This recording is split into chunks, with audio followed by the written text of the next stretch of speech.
শুধু টাকা পয়সা আর ঝকঝকের সৌন্দর্য যদি সম্পর্কের মূলমন্ত্র হতো, তবে জগৎ জুড়ে অভিনেতা অভিনেত্রীদের মধ্যে এত বিচ্ছেদ হতো না। কিছু মানুষের কাছে কখনোই ভালো হওয়া যায় না, নিজের রক্ত দিলেও বলবে রক্তে নুন কম ছিল। জীবনের প্রতিটা ক্ষেত্রে অভিনয় করতে হয়, আর সবচেয়ে বড় অভিনয় হচ্ছে সুখে না থেকেও সুখী থাকার অভিনয় করা। সম্মান আর ভয় দুইটা এক জিনিস নয়। মানুষের মনে সম্মানের স্থান করে নেওয়া উচিত। ভয় তো মানুষ কুকুরকেও পায়। স্যাক্রিফাইস করাটা জীবনে অত্যন্ত প্রয়োজন, তবে অন্যের জন্য নয়, নিজের জন্য। একজনকে জিজ্ঞেস করলাম, পৃথিবীতে কি আছে তোমার? উত্তর এলো, সময় ভালো থাকলে সবাই আছে, আর সময় খারাপ থাকলে কেউ নেই। সমীক্ষায় দেখা গেছে কোনো প্রিয়জনের ছবির দিকে একটানা তাকিয়ে থাকলে তা আমাদের শারীরিক কষ্টকে প্রায় 40% কমিয়ে দেয়। বাবার পকেট সন্তানের জন্য উন্মুক্ত, কিন্তু সন্তানের পকেট বাবার জন্য সংক্ষিপ্ত। তবুও বাবা সন্তানের প্রতি সন্তুষ্ট। ভেবে দেখুন তো, কি অদ্ভুত তাই না? যার কাছে পৃথিবীর সব দুঃখের গল্প বলা যায়, তার কাছ থেকে পাওয়া কষ্ট তাকেই বলা যায় না।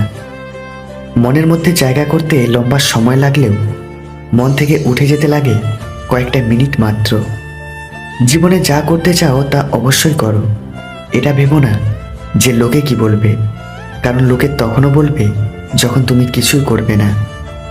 বুদ্ধিমান মানুষেরা যে 5টি কারণে বেশি সফল: 1. মানুষের সাথে তারা সহজেই সুস্থ সম্পর্ক তৈরি করে। 2. তারা সবসময় বর্তমান নিয়ে বাঁচে। 3. বাইরের কোনো কিছুই প্রভাবই তাদের মনের মধ্যে পড়ে না। 4. বুদ্ধিমান ব্যক্তি কখনোই নিজের ভেতরে কোনো কষ্ট বা কথা চেপে রাখে না, ফলে তারা চিন্তামুক্ত থাকে। আর 5. তারা সবসময় নেতৃত্ব দেয়। মানুষের বদলে যাওয়াটা স্বাভাবিক, আমাদের মেনে না নিতে পারাটাই হলো অস্বাভাবিক।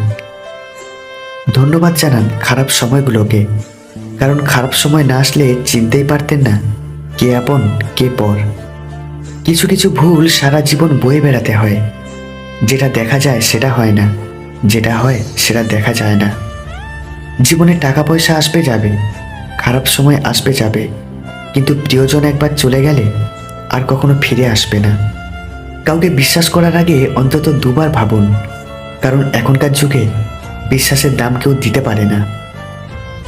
একটা মানুষ জীবনে কখনো পুরোপুরি সুখী হতে পারে না, কোনো না কোনো দিক থেকে অপূর্ণতা রয়েই যায়।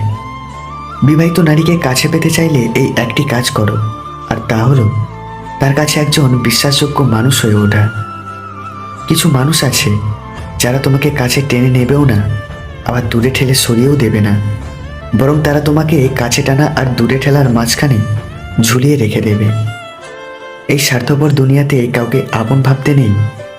এই দুনিয়াতে সবাই স্বপ্ন দেখিয়ে মাঝ রাস্তায় ফেলে চলে যাবে, এটাই স্বাভাবিক।